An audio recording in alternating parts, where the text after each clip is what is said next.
যে ট্রেনটি দেখছেন এটি বিশ্বের সবচেয়ে ধীরগতির এক ট্রেন।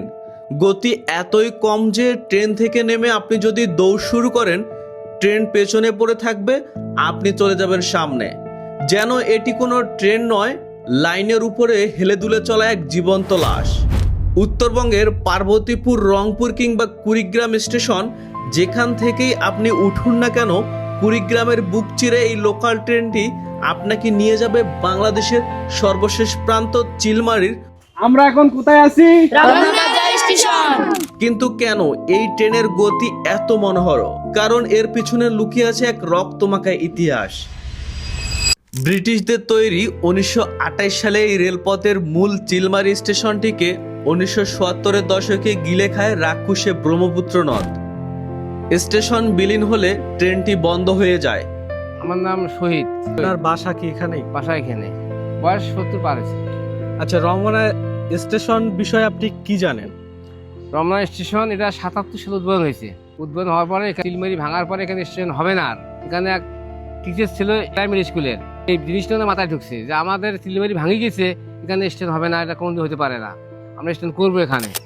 তখন এক লেটার ছিল আনোয়ার নাম, উনি এসে স্যার কি হয়েছে যে এই ঘটনা, স্টেশন করতে হবে এখানে। তখন তো বহুত নেতা পাতা আছে, তখন তো নেতা পাতা ছিল না, আল্লাহ দৌড়াদৌড়ি করে স্টেশন এখানে করছে, 77 উদ্বোধন করছে। আচ্ছা, পুরাতন স্টেশন আপনি দেখছেন? দেখছি, এটা কোথায় ছিল? চিলমারিতে ছিল। এখান থেকে কত কিলোমিটার দূরে? এখান থেকে মনে করেন 8 কিলো কমপক্ষে হবে। সেই স্টেশনটা কিভাবে ভেঙে গেল? ওই যে নদীতে ভেঙে গেছে।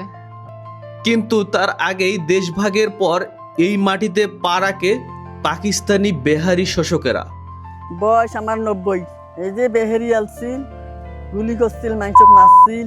এরা যুদ্ধের সময় বেহেরি আলছিল, বেহেরি আসিয়ে আমাদের হামলা করছিল, তারপর ভালো ভালো নারীকে ধর্ষণ করছে, আমাদের ল্যাংটা করেও দেখছে, আপনি মুসলমান হিন্দু এরাও দেখছে।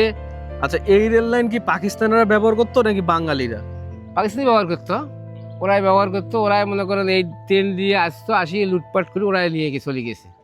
চিলমারির বাঙালিদের উপর অমানসিক নির্যাতন চালিয়ে এই অঞ্চলে ধান, পাট আর কোটি কোটি টাকার সম্পদ লুটতারাজ করে পাচার করা হতো এই ট্রেনের বগিতে করেই।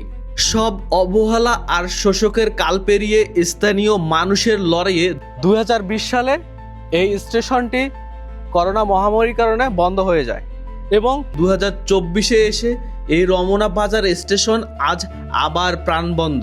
এখন আর এখানে অত্যাচার নেই, আছে আমাদের মতো বন্ধুদের আড্ডা আর প্রকৃতির সৌন্দর্য। ট্রেনটি হয়তো পড়ে যাওয়ার মতো করেই হেলে দুলে চলে, কিন্তু এটি চিলমারির টিকে থাকার ইতিহাস।